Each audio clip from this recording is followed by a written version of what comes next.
Ivoiriennes, Ivoiriens, chers amis de la Côte d'Ivoire, bonsoir. Il y a 48 heures s'est déroulé dans notre pays un exercice électoral. Cet exercice électoral a eu lieu dans un climat de peur et a été marqué par une faible participation, visible par et reconnue de tous. Mais avant tout propos, permettez-moi de m'incliner respectueusement devant la mémoire de tous ceux qui ont perdu la vie pour avoir osé exprimer leurs opinions, ainsi que le leur permet la Constitution ivoirienne. À leur famille, j'adresse mes plus sincères condoléances, ainsi que celles du PDCI RDA. Un membre des forces de l'ordre a aussi perdu la vie pendant ces malheureux événements. J'adresse nos condoléances attristées à sa famille et à ses proches. Mes pensées vont aussi à tous les blessés, à tous ceux qui ont perdu leur maison et leurs biens, et à ceux qui sont emprisonnés, certains pour s'être opposés au 4e mandat, d'autres pour avoir dit ce qu'ils pensaient, et d'autres encore sans aucune raison visible. À leur famille, nous apportons notre compassion, notre soutien et notre promesse solennelle de lutter pour leur libération par tous les moyens légaux disponibles.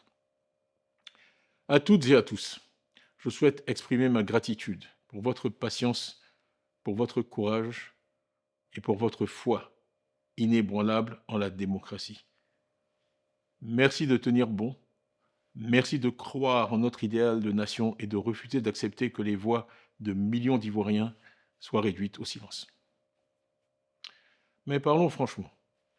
Ce qui vient de se passer n'est pas une véritable élection. Et ce à quoi nous avons insisté ne fait pas honneur à notre pays. Avec le PPACI et le président Gbagbo, le PDCI-RDA dans le Front commun n'a cessé d'œuvrer pour éviter la situation où nous nous trouvons aujourd'hui. Les faits sont clairs. Le président Alassane Ouattara a brigué un 4e mandat, controversé. J'ai moi-même été rayé des listes électorales par un tribunal. D'autres figures de proue de l'opposition, au premier rang desquelles Laurent Gbagbo, Afine Guessan, Vincent Toby Irié, Assalé Tiemoko et beaucoup d'autres, ont également été empêchés de se présenter. Partout dans le pays, depuis le 2 octobre, les manifestations ont été accueillies par des gaz lacrymogènes, des arrestations massives et une répression brutale. Au 25 octobre, les autorités faisaient état de plus de 700 personnes arrêtées, de dizaines de personnes gravement blessées et de vies perdues. Ivoiriennes, Ivoiriens, mesdames et messieurs, cet exercice électoral a divisé notre pays. Une nation qui pendant près de 2 décennies a lutté pour retrouver sa paix et son unité. C'est d'autant plus regrettable qu'en 2011, le pays était porté par une vague d'espoir, en laquelle tous les Ivoiriens qui aspiraient à la paix et à la réconciliation croyaient. Mais aujourd'hui, malheureusement, force est de constater que des divisions se sont creusées, des communautés sont dressées les unes contre les autres. Des expéditions punitives ont été organisées. L'horreur est de retour en certains endroits du territoire. À Nayo, des vies humaines ont été perdues. Et on nous dit qu'une personne a été brûlée vive. Nous avions pensé que le spectre de ce type de violence ne reviendrait jamais. Mais il semble que nous nous sommes trompés. Au lieu de nous rassembler, nous nous sommes divisés autour de cette élection et avons reculé dans la construction d'une véritable nation ivoirienne. Nous avons été nourris de slogans dont le plus ironique, compte tenu de la réalité à laquelle nous sommes confrontés aujourd'hui, semble être de vivre ensemble. Nous tenons tous à la stabilité du pays, qui est notre bien commun.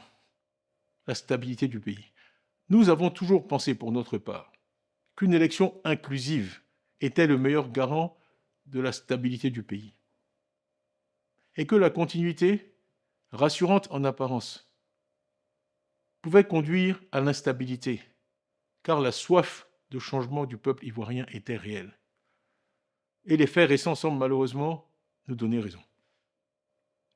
Le taux d'abstention, que certains tentent aujourd'hui de manipuler, est en réalité le verdict du peuple, un rejet silencieux mais puissant d'un exercice électoral peu crédible, auquel la grande majorité des Ivoiriens a refusé de participer avant-hier. Le 25 octobre 2025, il ne s'agissait pas d'une élection au sens démocratique du terme. Dans certaines localités, on nous annonce même parfois un nombre de votants supérieur au nombre d'inscrits. Ce n'est pas cela la démocratie. Ivoiriennes, Ivoiriens, ne baissons pas les bras. Nous savons que la justice et la transparence sont les fondements du véritable développement et de la prospérité. La corruption n'est pas simplement un échec moral, c'est un désastre économique. La corruption appauvrit tout le monde en dehors d'une petite élite. Si les milliards financés par vos impôts et parfois détournés par certains s'investissaient en Côte d'Ivoire plutôt que dans des immeubles et propriétés à l'étranger, notre pays irait mieux et l'abstention ne serait pas à des niveaux records. Des routes dans le nord et dans l'ouest, à Soubré, des centres de santé dans nos villages, des écoles de qualité pour nos enfants auraient été construits. Nous ne pouvons pas permettre que les richesses de notre nation soient détournées alors que notre peuple vit dans la misère. C'est pourquoi aujourd'hui, j'appelle toutes les forces vives de notre nation, les partis politiques, la société civile, les chefs religieux, les chefs traditionnels, les jeunes et les femmes surtout, à s'unir. Nous rejetons la violence. Nous rejetons la violence parce que nous croyons au pouvoir de nos idées, à la force de l'unité et non au langage de la peur ou des armes. Il n'y a qu'une seule façon de vaincre la fraude, la transparence et les faits. Là où règne le mensonge, nous apporterons des faits. Là où règne la peur, nous apporterons de l'espoir. N'ayant pas participé à cette élection, nous ne nous interdisons pas pour autant d'agir. Pacifiquement, courageusement et tous ensemble, nous allons reconquérir notre démocratie. Depuis mon élection à la présidence du PDCI-RDA, j'ai dû affronter une série de procès et procédures. Il semble que nous allions vers de nouvelles procédures me concernant, selon lesquelles j'aurais lancé un appel à l'insurrection le 18 octobre. Je renvoie chacun au message que j'ai publié ce jour-là, message écrit, anniversaire de la naissance du président Houphouët-Boigny, où je disais « Évitons, pendant qu'il en est encore temps, la voie sans issue créée par le règne de la manipulation, de la violence, de l'injustice et de l'exclusion. Jamais il n'est trop tard pour dialoguer, la paix est encore possible. Agissons maintenant, le monde nous regarde, l'histoire nous jugera. La Côte d'Ivoire de Houphouët-Boigny, notre pays bien-aimé, doit rester un pays de paix, pour que l'âme, dans son caveau du Père fondateur, repose en paix. Que la paix soit dans nos cœurs. Voilà ce que je disais le 18 octobre.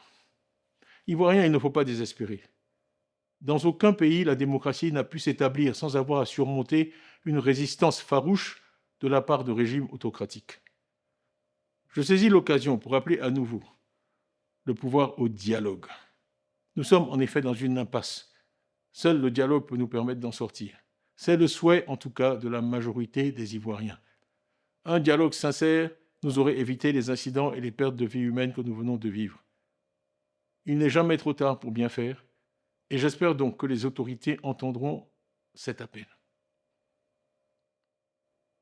Les morts, les blessés, les prisonniers, les rancœurs sont la conséquence du refus du pouvoir d'entendre l'appel lancé par l'ensemble de la société ivoirienne, y compris même parmi leurs partisans. Le dialogue auquel nous convions le pouvoir doit aboutir à des engagements fermes de toutes les parties prenantes pour garantir dans la durée l'unité de notre pays et la paix dans l'expression et le respect de toute notre diversité. Une autre Côte d'Ivoire est possible, une Côte d'Ivoire que nous construirons ensemble. Au PDCI-RDA, nous prenons cet engagement solennel. Notre parti a une vision cohérente et de long terme, un projet pour une Côte d'Ivoire réconciliée, moderne et unie. Je salue ici et remercie tous nos militants, tous nos partisans pour leur courage et leur détermination. Nous continuerons à nous battre pacifiquement, non pas avec des armes, mais avec de l'espoir. Non en divisant, mais en rapprochant et en réconciliant.